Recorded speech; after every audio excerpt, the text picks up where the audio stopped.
I'm Brittany Lewis with Forbes Breaking News. During Tuesday's Senate Homeland Security Committee hearing, Senator Ron Johnson questioned Terry Whitehead, a former jail administrator at the U.S. Penitentiary in Atlanta, about the problems in that facility. Whitehead detailed the conditions at the prison, stating she was shocked and appalled. She said that prisoners had access to cell phones, which could allow them to order murders beyond the prison walls. Whitehead described the, quote, shocking moment when she discovered the Atlanta prison was unusually dysfunctional. Watch the full line of questioning. I'm deaf in one ear and you're very soft-spoken, so if you could get your microphone a little bit closer to you so I can hear better.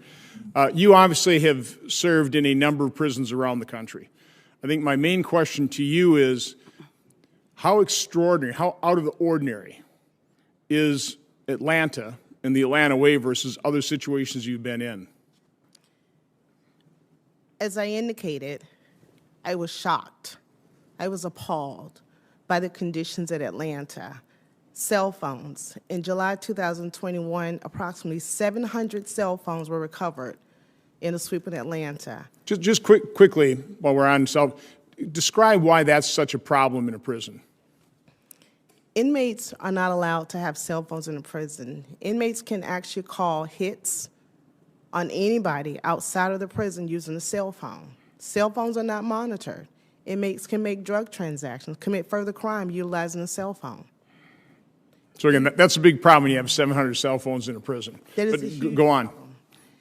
Cell phones are in other institutions. To put it in perspective, there may be one cell phone to 50 inmates at another institution.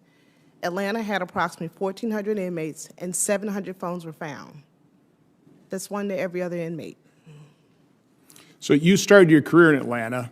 I did. And then, I don't want to age you or anything, but you had a career all over the country, and then you came back really at the tail end of your career. Mm-hmm. Do you have any idea how long conditions were as you found them? Is this something that had been going on for years?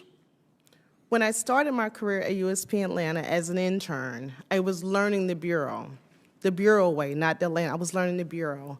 I traveled about 8 institutions over 30 years, gathering knowledge, learning policies, and I went back to Atlanta. I was very proud to go back to Atlanta. When I got to Atlanta and I saw that Atlanta operated totally different from other institutions, it was a shocking moment that Atlanta is far off the grid when it comes to the BOP.